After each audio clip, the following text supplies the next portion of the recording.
It's another beautiful Wednesday in the US of A, and this is Not Playing Politics. As always, I'm Alexander Keaton, and we have Rio, Nick Bradshaw. Nick, say hi to the wonderful people. Hello to all the wonderful people out there. Thank you guys so much for tuning in. And as an extra special treat, we have our friend Dawn Ridgewood. Dawn, how you doing? I'm good. Thanks for having me again. No, it's our pleasure. It's our pleasure. For those who are watching live, to answer Mr. D. Knuckles' question, the only thing I did today was start the queue a little early. So maybe that's what it is. YouTube just needs an extra hour or so to figure out we're going live. But other than that, we're doing good. So quick shout out to Mr. D. Knuckle, Cheese Freak Ginger Snap, Michael Stroud, and the Salty One. Nick, you got anybody you want to say howdy to who maybe isn't in chat right now? Yeah, no, we had some friends and family and those supporting us from all across the country. So I want to give a shout out to our dear friend Abshid out in DeLand, Florida, with our other fellow dear friend Dylan, who's I think with him. And just to take a moment to thank everybody. We have friends and family now coming in from all over the place. Our goal eventually is to go worldwide, but in the meantime, hitting up the East and West Coast is good. And I think that our time shift was a good one because, again, for our friends and family on the East Coast, I mean, they weren't even signing in until 10 o'clock at night. So this is something good that we're feeling good about this time. If you guys can let us know what you're feeling, if the time works, I think this is a good start for us. And a special shout out to our dear friend Dawn, who's joining us. Dawn, as we know from the last time, is a very loving and committed wife and mother, and she found ways to use some top secret ninja SEAL skills here to get some quiet. And we appreciate her creative thinking for joining us tonight on the show. Dawn, so glad you're here. Thanks. I'm glad I'm here too. Now, just to remind everybody, I forget exactly what your title is, but you're a therapist, or what would you call yourself exactly? So my main roles, besides mom, are I am a counselor and a teacher. Gotcha. So you're used to handling those who maybe have a less mature grasp on reality and emotions, sort of like Congress. Yes, absolutely. All right. So just to let everyone know that we are fully prepared that was a seamless transition. So you're good with crazy with emotionally unbalanced adolescents. Okay, in that case, moving to the United States Congress. Well done, Alex. That was Falstaffian, my friend. Well done. Thank you. We try around here. But one thing I did want to say, obviously we all know what we're going to have to talk about, but I kind of want to start with, let's jump past all of the real sort of obvious things, sort of, that everyone else has already talked about, 500 ways to Sunday, and get to something that's actually sort of beneficial. I mean, let's face it, everyone's already called out the hypocrisy of this. It's sort of obvious. My question is, and not even from a legal perspective, right? Or you know what? Actually, before we get to the question, we should probably at least quickly address the obvious hypocrisy. Nick, did I call it? Yeah, Nick. Sorry, I have got too many papers in front of me, man. That's how late it is. Nick, what are sort of can you run us past the things that everyone in the world has already told us 12 times? I get to be that guy, huh? All right. Yes, you do. So in pre-production, one of the things we were talking about was, look, we see the amounts of executive orders, and regardless of which side anybody's on, when you look at the previous administrations and their executive orders went from, I believe Clinton had 4 or 5, Bush, I believe, had 0. I think President Obama used 4 or 5, President Trump 4 or 5, and we're at 52. I'm not going to play the role that everyone else is playing, which is the sky is falling. It's these terrible Democrats. It's the Republic. No, what I'm going to say is that shows a lacking confidence in the function of one branch of the government looking at another. That's the executive directly saying to the legislature, I got this. And I think that is a more of an indication of a breakdown than, well, the Democrats are crazy, the Republicans are crazy. Like, no, let's just look at the functioning of it. Now, on this show, what we want to also talk about, we try to provide solutions. We want this to be a respite. Our objective here is to define the moderates, as many of us are out there. You can hold conservative values, but that doesn't mean your politics has to be to one extreme or the other. You can hold what is the moderate. The lens or that Overton window is shifting for sure, but we want to focus on those central themes that we can all get around. And what I'm actually very motivated by right now, and I'd love to see what the Peanut Gallery thinks on this, you're starting to see the states step in and push back so that the legislatures at the state level are executing their response. Now, whether it's in regard to the Keystone Pipeline, you're seeing push now on the Dakota Pipeline, you're seeing things with regard to border security and border states and what they're going to do regarding executive action on transgender rights, specifically with regards to female sports and situations like that. And you're seeing this awakening, this renaissance at the state level. Because it appears to me, and I want to kick this over to Dawn because of her training, it appears to me that when crisis happens, the natural default setting for many seems to be, well, I want to surrender all and have someone come in and just fix it. So if I can just surrender all of this to the federal government, they'll just take care of it. And I think that the solutions need to be coming at the state level. And Dawn, I'm interested from your perspective. It doesn't have to be for 330 million Americans. I want you to diagnose, but can we talk? But if you could, that'd be nice. The billing would be incredible. Can we talk about maybe this need for us to seek this? There's a crisis, therefore, let me step back and just give everything away to someone else. Someone else somewhere is an expert. Well, I don't think people are doing it because they are consciously thinking that they're handing over their rights at the same time. I think it's almost childlike in that, here, mom and dad, you take care of this for me. I mean, like, don't our teenagers do this all the time? You take care of this, you take care of this mess, and then I'll come back when it's easy again. Yeah. And so I think people think that they are allowing themselves to be appropriately rescued and assisted so that they can get back up on their feet. You know, like when you're 20 years old and you move back with your parents for a hot second and you don't realize that you're going to have to live under all their house rules again. Like, if you can't go outside and smoke pot anymore, you're living back at mom and dad's house. And people don't realize that they're going to have to capitulate to the rules that are being put in place as they hand over their security and their safety. They think, though, their anxiety is telling them, though, that they're entering into a secure zone, not into an insecure zone. Can we take that, and I don't want to put this on the American person. I feel like the American citizens, people, our countrymen, they're having those natural fears. I agree with what we're seeing. Mike Stroud and people out there are talking about. I agree. Can we kick this to the next tier and say, are we seeing government having done that for many years now? And Alex, this may be something for you to dance around and directly go at, I should say. With state governments surrendering a lot. We saw it in the election, right? All of a sudden, oh, no, we're not going to do anything to fix this. These things are in place. These institutions are solid until there was some concern. Are we seeing that surrender at the state and local levels? And have we seen that over the years? And again, our theme on this show, how do we correct? So actually, yeah, I mean, there's no dancing around this at all. I got it for you right here. We've been doing this forever. I mean, let's face it, look at Congress. I mean, look at the actual bills that have been passed over the last 20 years. Forget last year before last, but for the last 20 years, what has happened? We have seen a growing of power within the presidency because Congress doesn't do anything. They do nothing except pass these omnibus spending bills, or even if they don't pass them, they're brought in through through these secondary means. We really don't legislate anymore by the way it's supposed to happen. They don't want to put their names on things. They don't want people to know who's voting for what.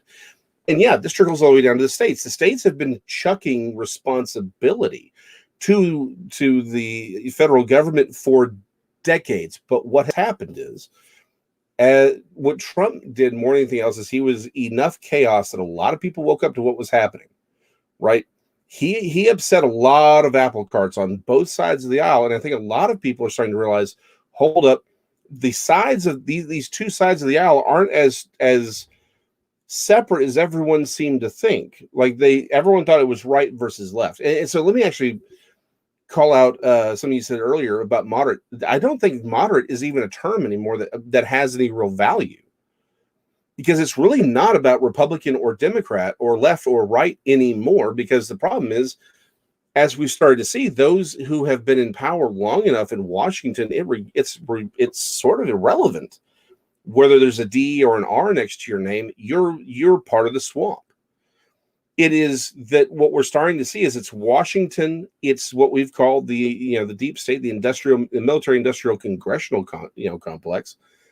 It is that elite that have, it's them against us.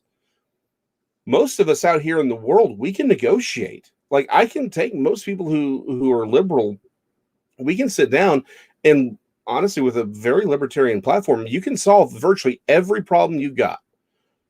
You can come up with a livable solution, but the elites don't allow that. It's because they want that conflict between Washington and us. And so what's happened is everyone on both sides, and wherever you sat, you got to see how much of our power was thrown to Washington, and how Washington has been doing nothing. This sort of brings us back to what's happening right now with this impeachment trial. Everything that's gone on within Washington for decades has been theater. It's all theater. And we're starting to see that, which is why we're starting to see certain states, they're starting to say, hey, hold on, I want my power back. I don't want this. This isn't right. We have a role to play here. And so I like what Don had mentioned about sort of the, it's less about one thing or the other, and more, it's sort of like that sense of security. You want people to save you, to sort of help you out. And it's I was listening to another broadcast, and they were talking about how it isn't the feminization of men that's gone on for the last 20, 40 years. It's the infantilism. We have, as a society, favored infantilism over maturity, over responsibility, which is why someone like Jordan Peterson was able to blow up with the books that he wrote, because he was saying, hey, take responsibility for yourself. It's time to mature. It's time to grow up. It's time to take your responsibilities seriously. And that is where and I think that's really sort of the bigger awakening, is that as individuals, we reawaken to our responsibilities. So the states are, and now we're starting to call Congress into account, and people are starting to realize they haven't been doing their job for 20 years or so. Dawn, would you mind stepping in and just solving all of this for us? You've got 30 seconds. I certainly can't solve it all. I actually, while you were talking, I was thinking about how, like, if, I know I talked a lot about systems last time, like what happens in your family happens globally, on different levels. And that really, like, we've kind of set ourselves up for this, because even the Christian church in America, which a lot of people identify with, has turned men into infants and doesn't require men to step up to responsibility. And that's, from a family perspective, that's something that I'm really interested in, because I do believe that when men lead well, then women can lead well. It not that women need men to open the doors for them, but it sets us up to all be able to lead well and to live lives of self-responsibility. And when our own religions and our own family systems and our own government are all doing it, we're all just, we have all contributed to it. So it's not the elite in Congress who has tricked everybody. It is that we have all played into it without even realizing it, and as a result, Right. we handed over power. No, completely agree. Yeah, we willingly abdicated this. Yeah, absolutely. And so the issue really, I mean, I think this is where we landed last time I was on the show. The issue really is self-responsibility. Are you going to be a man or a woman who takes responsibility for the home that you live in, for the city that you live in, for the state that you live in? And how are you going to best advocate for yourself? And then for some people, that looks like being a stay-at-home mom who raises really strong kids. And for some people, that looks like a man who leads his family well and works and provides really well and participates in local government. It looks different for each person.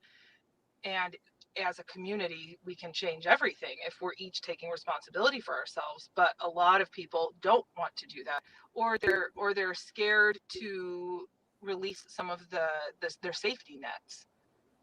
Right. And actually, it's just to play off that. This is actually something I've been thinking about for the last 2 weeks. Maybe even longer than that. I think it took me a while to, like you said, we sort of ended on this last time you were here. And I think the thing I sort of come to is I've realized both in the church, and I've talked about this forever, but both in the, whether it's the church, whether it's American culture, but everyone is looking for a system. Everyone who is outraged about what happened during the election and all of these other issues, everyone keeps asking, how do we fix the system? How do we fix the system? How do we set up a system so that this doesn't happen again? And the problem that I sort of came to, or the conclusion I came to, is you can't. That's the problem. We keep trying to find solutions to the problem beyond take responsibility for your own actions, beyond we have to breed good moral people. We have to make morality important in our society again. And the thing that sort of, I guess, clued me to this was I was at Christmas. I was talking to my father-in-law, and we were talking about how the church had stopped preaching and really encouraging wisdom.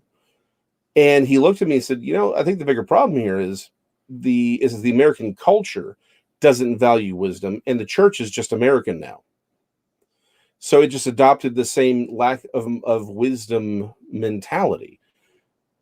And that's really got me thinking about a lot of this. It's like we're trying to find a system that's perfect, that doesn't have any, where everything's safeguarded, and it doesn't exist. What you need are good people who are moral, people who will stand against evil. Because what have we seen? I'm sorry, but what I've seen is a bunch of states, a bunch of state legislatures, a bunch of judges, a bunch of congressmen, a bunch of senators who are like, all right, it's time to stand for what is good and what is noble, and really, stand up against this corruption. And now it's time for me to go somewhere else, right? I mean, what we found is when it came time, we got probably hundreds, if not maybe even thousands, of these politicians that we've elected, and they've got the spine of a jellyfish. In fact, that may be insulting to jellyfish. I mean, I think man-o-wars have slightly stronger vertebrae than this.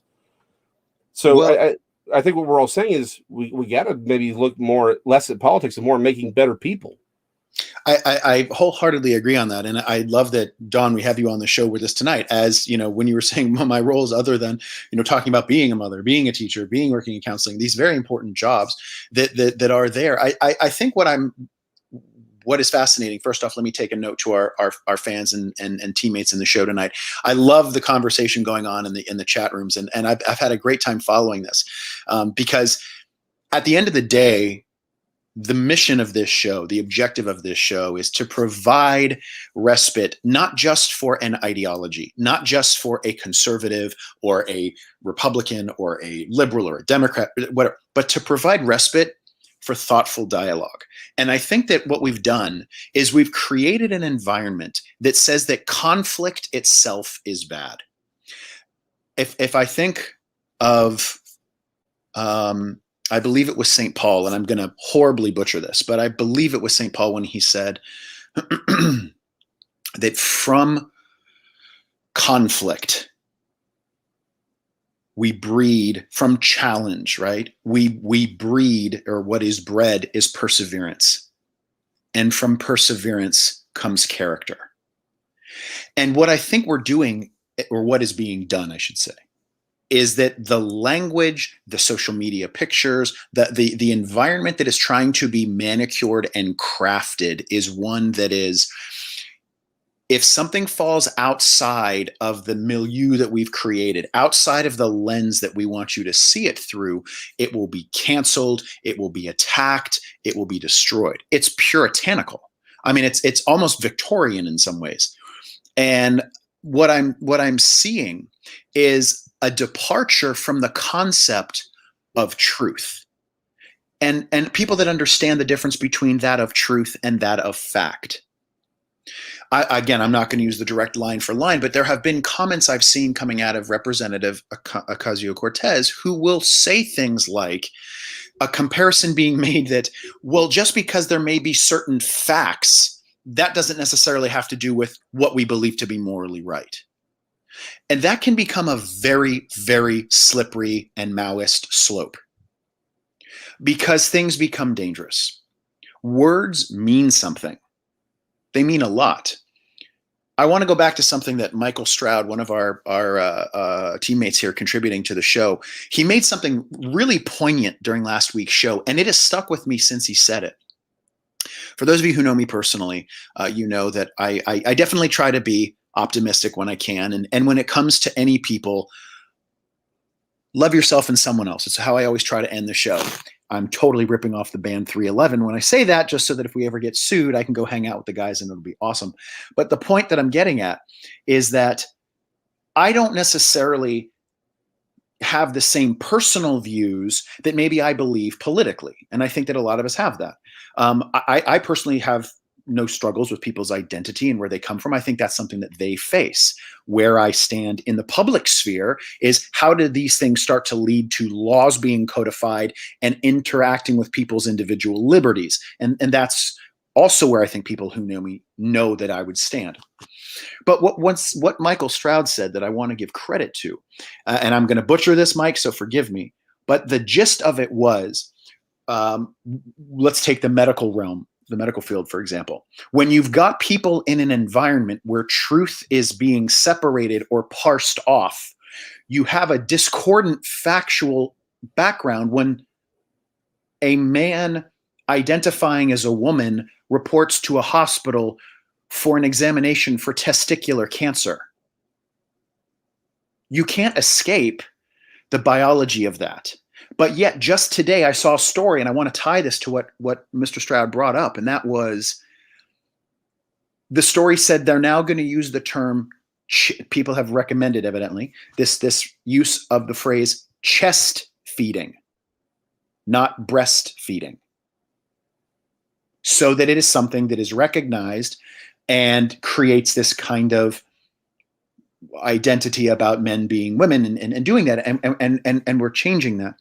And the struggle that I have with that is that, to me, when I think about that, that doesn't seem like we're being open and tolerant to all. It seems like we are creating not even a regression to the middle. We're creating a regression to the bottom. And not because I view any person at the bottom, but it is exactly like the example that I saw with friends of mine that were public school teachers that would say, we can't say Merry Christmas, or we don't say Merry Christmas. We say Happy Holidays, because there are some that don't celebrate it. So we want to make sure to include everyone. Okay, well, why not just, to be more inclusive, make yourself more aware and lean into saying, hey guys, does anyone know what this week is? This is the celebration of Hanukkah. For our Jewish students, Happy Hanukkah. Does anyone know what Kwanzaa means? Let's talk about that. Hey guys, tomorrow is going to be the start of the celebration of Kwanzaa. We'd love to do that. Hey, this is Christmas. Let's actually include. Inclusive and inclusion means to include. Let's do that. We don't do that because even the very explanation that we use for inclusion, we use the wrong words. To be inclusive, we just don't say any of it. So you mean to be inclusive, you're exclusive? Well, you exclude everything. Our concept of using words that matter. When you go to, and my concern, and I spoke with Alex about this earlier, my concern is when this language, and I hope that this doesn't happen just for the welfare of the factual basis of medicine. Again, whatever a person identifies as and wants to speak with their physician about, that's between them and their maker. But when these things start bleeding over into medicine, I'm very curious to see what's going to happen. It's already happening. I mean, I feel like we're going to start taking things to a level that I don't know how we identify the truth. How we identify the truth. Sorry for the pun. Identify the truth.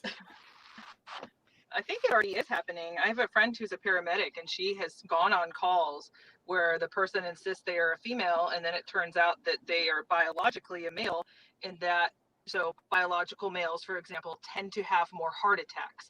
So if they're presenting with specific symptoms, you want to know what their biological sex is so that you can go down the list of all the things that you need to treat first.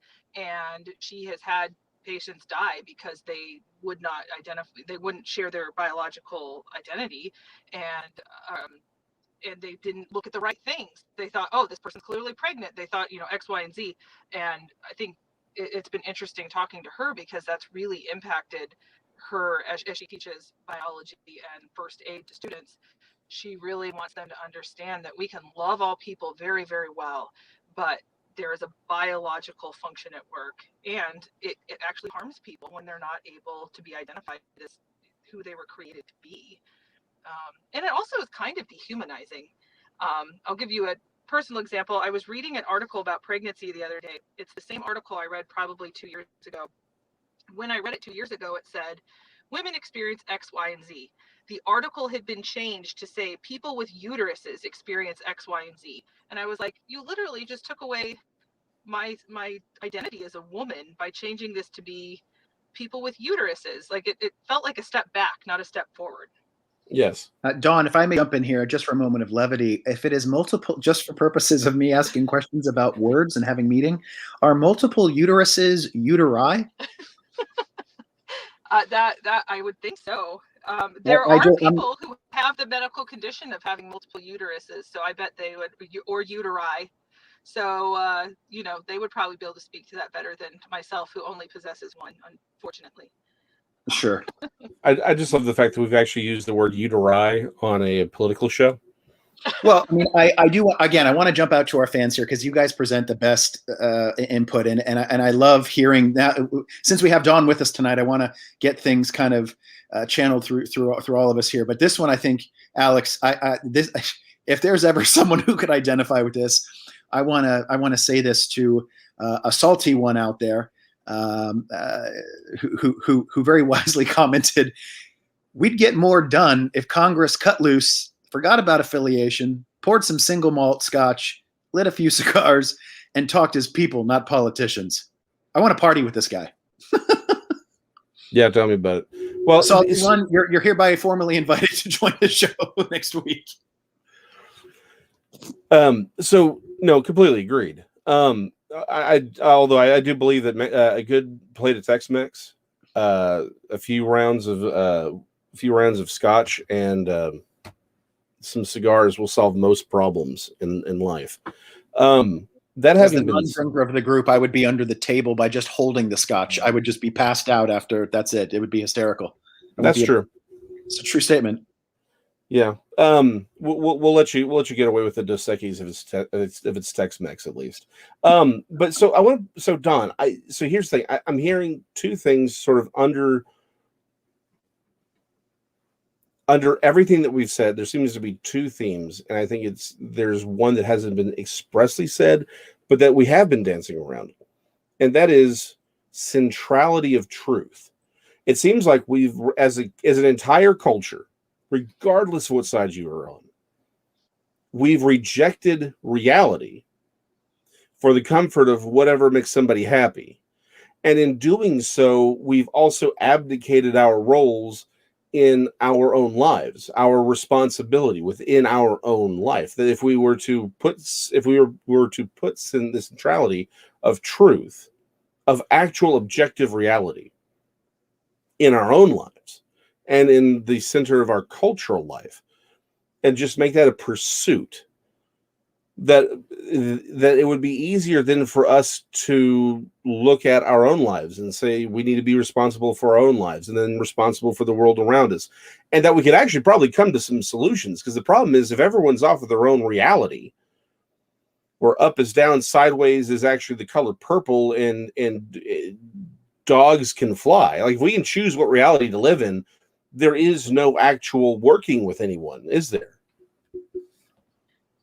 Yeah, I mean, there really isn't. One of the things that I teach is debate, and with middle school students, actually. So we're dealing with a lot of these students who are coming at things from different angles and different backgrounds. And so one of the things we talk about a lot is, before you can debate anybody, before you can have any rational conversation, you have to define your terms. And 9 times out of 10, once we've defined what terms we're working with, they discover that they agree, even if they were coming at things from totally different perspectives. And since we don't have defined terms and how we function, what's right, what's truth, we're all just yelling at each other for with no gain, with no understanding of each other at all. Right. Well, I think it goes to a point I want to jump on here, back to the comment that it was the final part of what Assaulty One was talking about, and he said, I want to get the right quote here, and he said so that they would end up and talked as people, not politicians. I'm sure every single one of us can raise a hand, and we would light up the comment section with all the little yellow hands going up if we were to ask that we've all seen politicians say things. And at the end of it, you sit back and think, that was the most beautifully articulate sentence I have ever heard in my life. It said absolutely nothing, but it was the most articulate gibberish I've ever heard. And as long as you hit some of the big platitudes, as long as you hit some of the big catch-all phrases like, I like freedom, you don't like freedom? Why does that guy like freedom? We all like freedom. It's that perspective. And it goes back to what we're saying when we look at things and people use words without the truth. Now, we use an example from a biological perspective. I'm going to use one now from a ideological perspective. The big claim you've been getting out of this administration is diversity, diversity, diversity. And though I believe on a very racially and biologically and maybe even sexual identity, whatever perspective they want to have, there's all types of perspectives present. That's fantastic. I think that's great. The problem I'm facing is that the diversity of thought is virtually non-existent. Oh, it's not virtually. Nine different people.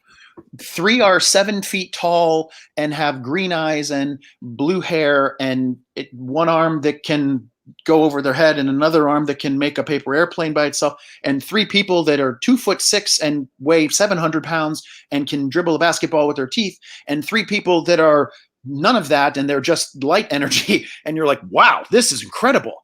But then you ask any one of them and it's the same old ideology, hardline perspective to one side, and you're like, how is this diverse, and how is anyone questioning this, the closed-minded one for it? A quick anecdote to this, I just saw the story to tie into what we talked about with regard to transgender sports. And this is something that, to me, again, I want people to identify. That's fine. I know what I believe and I know what I base that on, but it's my right with my individual liberty to not have to seek that validation from other people and want to just embrace people and support the best I can. However, having said that, there was a video going around. I'm sure many of you may have seen it. It was a gentleman in the UK, I believe. And he looked as though he was a minority, most likely African-American, but I don't know. And the video footage didn't show his face. But the UK women's weightlifting record was being held at this gym, or they had put up this weight set to equate to what that standard is. And this guy basically came out and said, I'm not a competitive weightlifter, but for purposes of just edification, I'm going to demonstrate why the argument you're making is weak. So as a non-competitive male who does not participate in this sport, I guess on a competitive level, he walked over and, just shy of using it as a hula hoop, threw the weight around like it was no problem. Then he made some comment to the effect of, now I know you're all going to call me a bigot, but then I think, I don't want to get the story completely wrong, but there was some comment about him saying, oh, but this is why we need to be mindful of how we're identifying, but don't worry for this competition. He mentioned that he may have identified as a woman. And then he goes, but don't say anything because then you're a bigot. So he was hitting it on multiple levels. And the point that he's trying to make is not men are stronger, men are better, you're crazy-minded. It's words mean something, and I'm going to physically put a demonstration together to show why what you're talking about in terms of equity is not equality, because I'm going to harp on this point tonight. Words matter. I'm going to harp on it for the purpose of this show. Words matter. Words hold the value to meaning, and in many ways, or at least the expression of that meaning. And when you see that, and you see other pictures where the title of the article was, a woman who won a race should not come in third place. And the 2 others standing on the podium, I guess, clearly identified as female. And again, if we're not going to use language, which is what I think is really being subversively undermined here, I don't know how you build much upon it. The Constitution is a document that has words upon it. If you don't have people buying into it, understanding those words and acknowledging them, you don't have a whole lot to build on. So this sort of ties into why why I titled the show what I titled it. Some may recognize the origin of it. It's been said a lot. It's an old story. Um, that you cannot awaken one who pretends to sleep, right? At the systemic, not really the systemic, but at our fundamental problem, what we have is, as I think we've illustrated 100 different ways, we no longer have a cultural sense of or centrality of truth. We've abdicated our political and individual and moral authority to more and more centralized governmental structures. And so this has allowed for this chaos to rule. Now, the real problem is we have many of these, the theater that's going on right now in Washington, I think is a great example. Everyone who's up there who's arguing for Trump being guilty of starting this riot, of all of these things, their argument is something bad happened and we think Trump should be blamed for it. And it's an emotional response. The legal argument here is what is the legal definition of incitement? Well, the legal definition of incitement is actually calling people to do violence. There is no example of that. In fact, in the speech that they wonderfully edited out yesterday is his call to peacefully protest. That's literally the words. There is no legal precedent for this. There's just the emotional, well, we feel like he should. But this is all theater. Don't get me wrong. I do think probably a lot of the people in Washington do believe what's coming out of their mouths. I think they've bought into all this. But I think the vast majority haven't. I think they're very, very aware of what they're doing. You, I, Don, we all, and everyone watching, we all believe and recognize that as we've rejected truth, as we've rejected our responsibilities, we've gotten to this place where now nothing means anything anymore, and and clearly how it's been destructive. I don't believe that everyone in power has actually adopted those things, but they do recognize they're evil. Well, let me rephrase this: they recognize what they're doing, and they're doing it deliberately. They aren't asleep like everyone else has been for the last 20 years. They are very conscious of it, aware of it, and they're exploiting it for their own political gain. So my question then is, if those in the elite, if those in the know, those who are actually pulling the strings, they're very aware of this. How then do we combat that? How do we, is this just something we have to make happen on a societal level and recognize that they know what they're doing? There's no fighting that aspect of it. We have to awaken everyone else to what they're doing. Or how do we do this? How do we actually fix this problem? Because it seems like I think the problem is, up till now, all of what I've heard from radio and podcasts is everyone acting like we can try and somehow convince Nancy Pelosi to not be Skeletor. And the problem is she is a velociraptor in a human suit, so that's not going to change. How do we fix these problems? I think on some levels, we can't assume that the politicians completely know what they're doing. They might, but like nepotism reigns strong in the political field. So a lot of these people are people who have grown up seeing political theater, playing into political theater, being fed because of political theater. And so I wonder, on some level, if it's just a function of what they've always done, and we've just taken things to such an extreme, because if we're going to bring it back to our past point, as a society, we have dropped wisdom off of the list of things that we should be pursuing, and we've all just, I think we're all playing in the same mud puddle, I guess is what I'm trying to say, and it just looks different for each person. Because of where we were born or how we were raised or whatever, we're in a different area of the mud puddle. But I don't know. I don't think I'm so skeptical to think that the government is this mass conspiracy that knows what they're doing to the full extent that Skeletor probably did. Or I don't know. I maybe that's me trying to be optimistic, but I think that they might be just as ignorant as the rest of us. Well, no, I like that. I like that point. Nick, I know you have to jump off, so we No, I'm appreciate happy. you. Yeah, ladies and gentlemen, I am so grateful to be here. I love the conversation going on, and regardless of whether I have to hop off, to do that pesky job thing. But no, if I may say, in my short part here, I love the discussion. I love the conversation. I think that the contribution that we're getting with this accountability, that's what I'm hearing from both of you guys tonight, a level of accountability. And that self-awareness. But to do that, I think you need to have a foundation of value and meaning. And to express that shared value and meaning, we have to communicate it, and we have to communicate it through words and actions. And many of these things are being fretted away, because I think the most dangerous part that's happening is that we're starting, and I don't like to say this, heard it previously, but it's we're doubting each other's intentions. And that's a very dark road. That's how a country can bifurcate. That's how people can split. And I think that's a very, very dangerous path to follow. Before I do hop off, I do want to take a quick moment here. A couple of extra people popped on that I wanted to make sure that we here at the show recognized as we could. We want to make sure that you guys know how much we appreciate your support and you tuning in with us. And so, if I may, the conversation is absolutely awesome over here, and it's fantastic. But I do want to scroll up here for just a moment. We want to say hi to our buddy Steve, who's back with us after a little bit of a break. Steve, we miss you, and we want to say hi to Miss Susan, and always appreciate her checking in with us.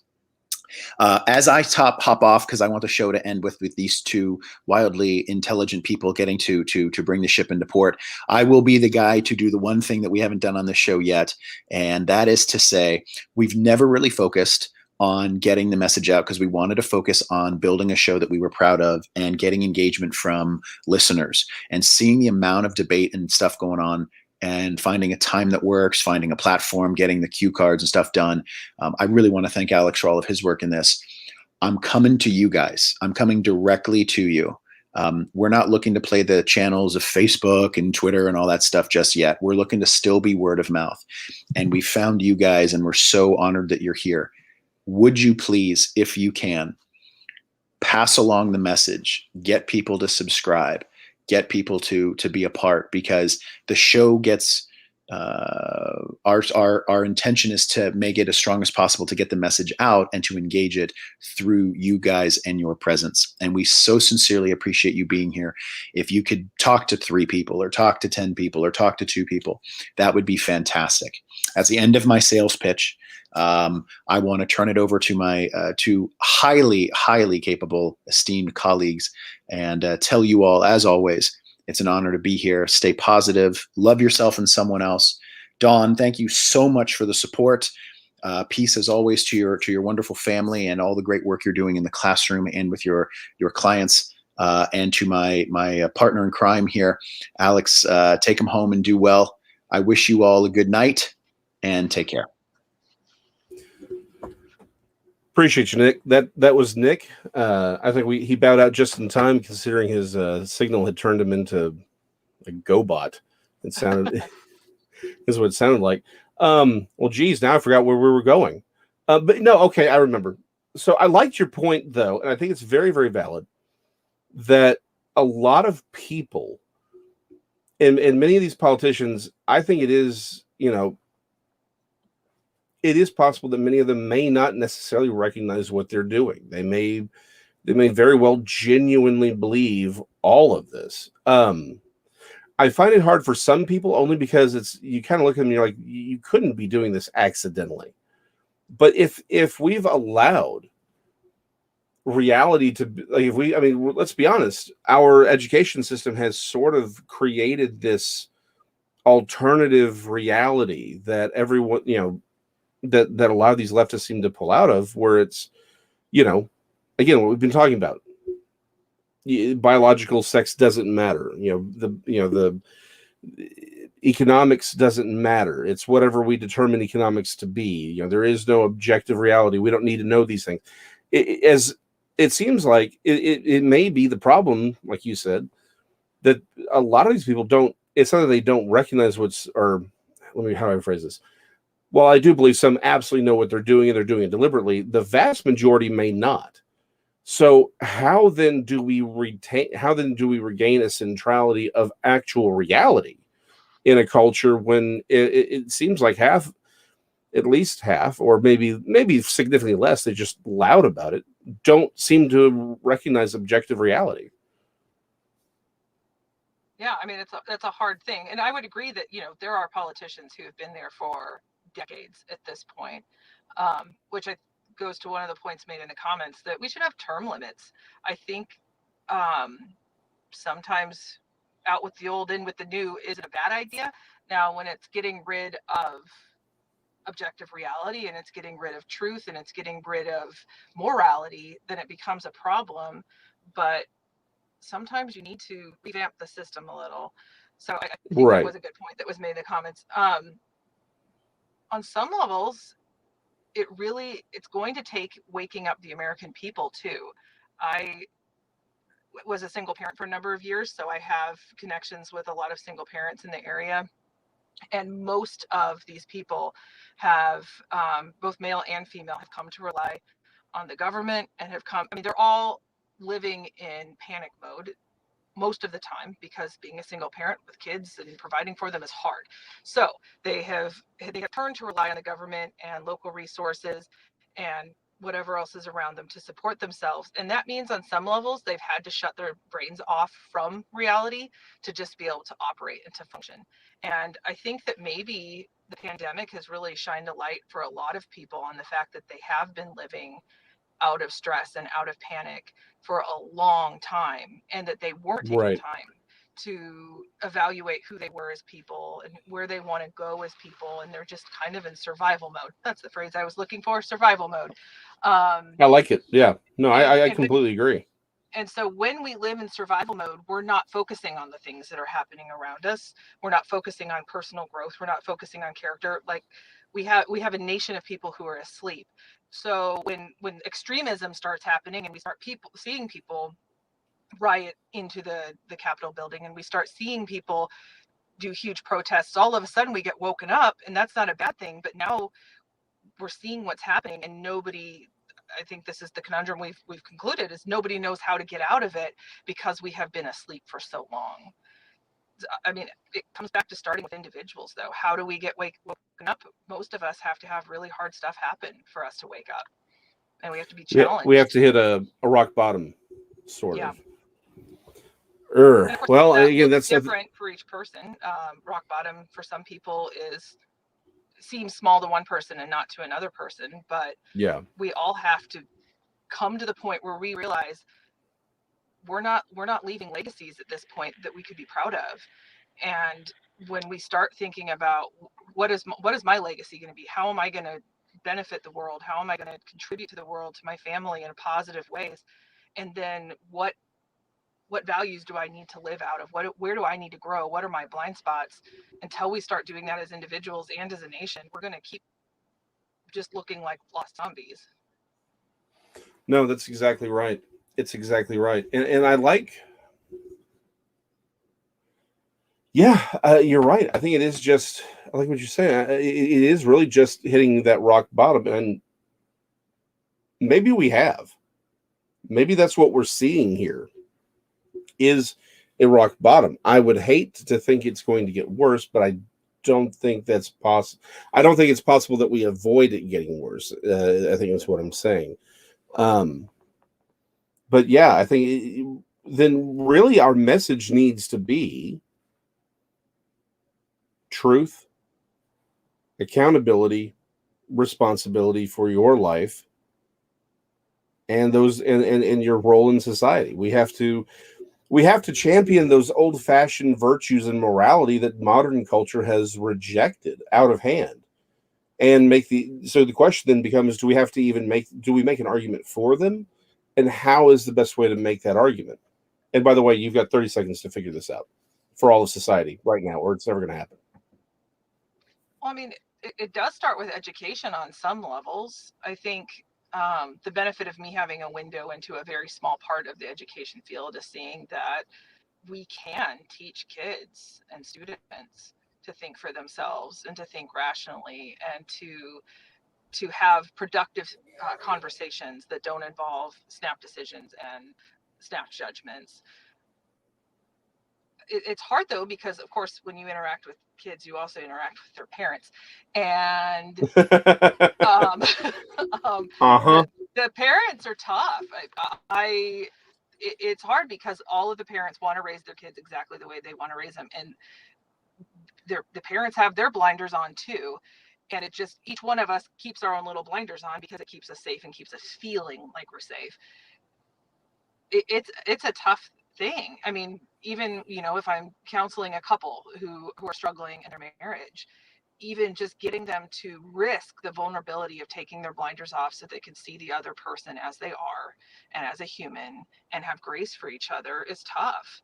And getting our society to choose to have grace and choose to embrace wisdom and choose to step into vulnerability is hard.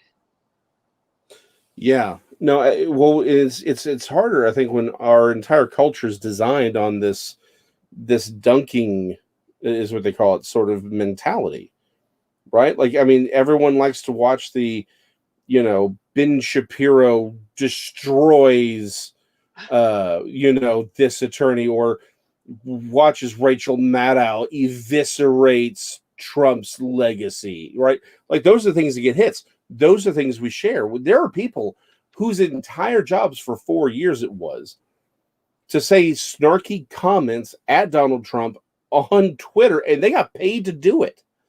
People actually paid them to do these snide, snarky comebacks where it's like, yeah, but you're a Cheeto, you know, and like that's it. Like, that's their comeback, and they get paid to do that. I mean, as a society, we're supporting this sort of, you know, this sort of slapback mentality. And you're right. What you're talking about, it requires, and here's another word that's really, really out of fashion: humility. Reality Absolutely. requires humility.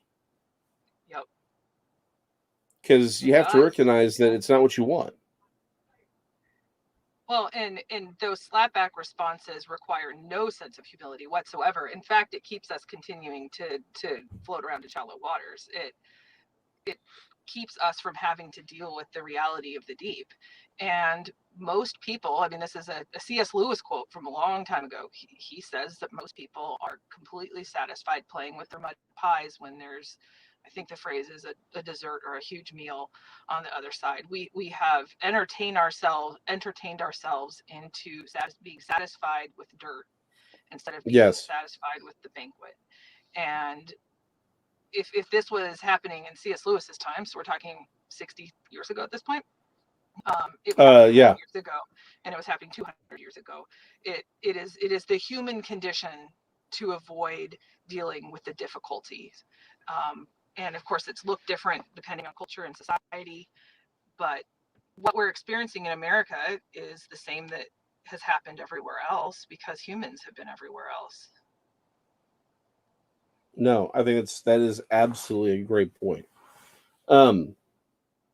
We could go on and on, but I think we've hit something, and it's something we can build on, and definitely next time you come on, we can definitely talk more about it. But this is just something we need to build more on, which is the idea of, we have to reintroduce the ideas of the centrality of truth, personal responsibility, for yourself, your own personal world, and those around you, accountability for those in power, humility, and vulnerability, so that we can actually try and live as human beings who have to get along with each other.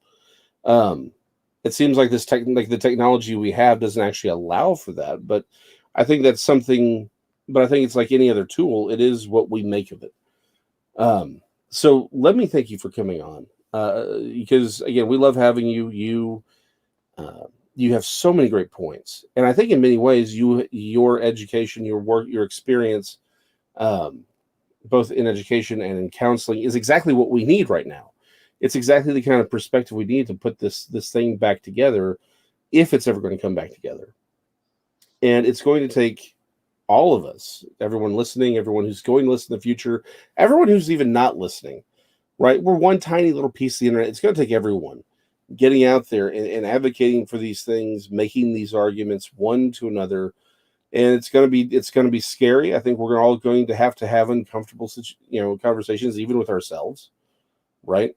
It's not like everything's right on our side of the world. We have to be willing to talk to one another, address them as human, come up with compromises that actually move forward, not just giving up what you believe, but rather saying, hey, this is what I believe, this is what you believe. Let's come to a workable solution so we can live together. So we can actually not destroy this thing that so many people have fought and died and bled for to make it what it is. The story of America, and this is something that I'll need to elaborate on in a later time.